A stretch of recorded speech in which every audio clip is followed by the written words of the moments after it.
समुद्र की अथाह गहराइयां उस दिन जैसे किसी अदृश्य आह्वान से कांप उठीं। विशाल जलराशि को चीरते हुए उभर रहा था एक दिव्य रूप वराह अवतार। अपनी विराट शक्ति से उन्होंने डूबती पृथ्वी भूदेवी को अपने दांतों पर उठाया, पर उस क्षण एक और रहस्य जन्म ले चुका था। वराह और भूदेवी के संयोग से उत्पन्न हुआ एक अद्भुत बालक नरकासुर।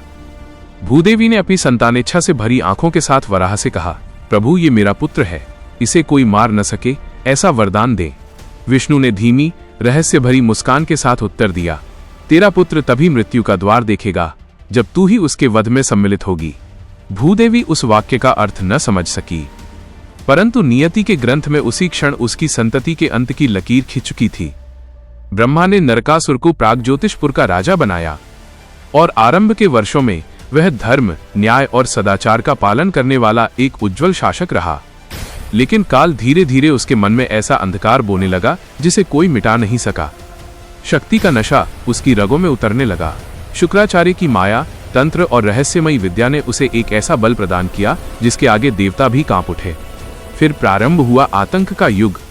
स्वर्ग पर आक्रमण, इंद्र का पराभव, देवी अदिति के कुंडलों की लूट, ऋषियों का अपमान और 16,000 राजकुमारियों का अपहरण। नरकासुर अब राजा नहीं रहा, वो भय का पर्याय बन चुका था।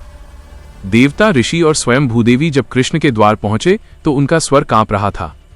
उन्होंने कहा, प्रभु, आपका पुत्र अधर्म के गर्त में उतर चुका है, केवल आप ही उसे रोक सकते हैं। कृष्ण ने शांत पर अत्यंत गूढ़ मुस्कान से कहा, समय आ गया है उस वचन के पूर्ण होने का जो कभी वराह ने दिया था। सत्यभामा के साथ वो गरुड़ पर आरूढ़ हुए और युद्ध भूमि की ओर प्रस्थान किया। नरकासुर ने अपने किले के चारों ओर माया का ऐसा जाल बुन रखा था जिसका हर सूत्र मृत्यु की ओर ले जाता था।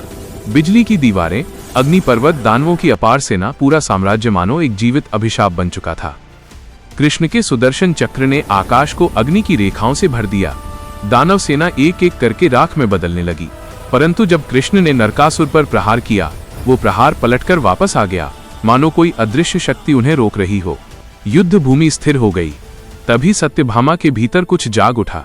वो कोई साधारण ऊर्जा नहीं थी, वो थी भूदेवी की शक्ति जो वराह के वचन को पूर्ण करने के लिए प्रकट हुई थी। सत्यभामा की आंखें अग्नि सी प्रज्वलित हो उठीं। उन्होंने अपना धनुष उठाया और एक तीक्ष्ण बाण छोड़ा जिसने अंधकार को चीरते हुए नरकासुर के हृदय को भेद दिया। नरकासुर भूमि पर गिरते हुए धीमे स्वर में बोला, प्रभु, मुझे क्षमा कर दीजिए। कृष्ण उसके समीप जाकर बोले, तेरी मुक्ति इसी मार्ग से लिखी थी नरकासुर। 16,000 राजकुमारियां आजाद हुईं।